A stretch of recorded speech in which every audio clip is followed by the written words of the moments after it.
Helo, Esmor Hughes ydw i, a dwi'n gweithio yma yng Glynllifon bellach ers 15 mlynedd.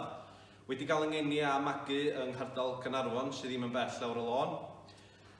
Mae'n braf iawn cael gweithio mewn safle lle mae y mwyafrif o'r staff i gyd yn siarad Cymraeg, a dyn ni hefyd yn dysgu ein myfyrwyr yn ddyddiol yn yr iaith Gymraeg.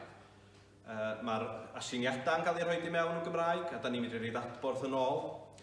Mae'n braf hefyd cael siarad efo'r myfyrwyr yma a trafod tafodiaith gwahanol. Mae yna gymaint o wahanol dermau yn cael ei defnyddio amdan eitemau a gwahanol bethau o fewn y byd amaeth.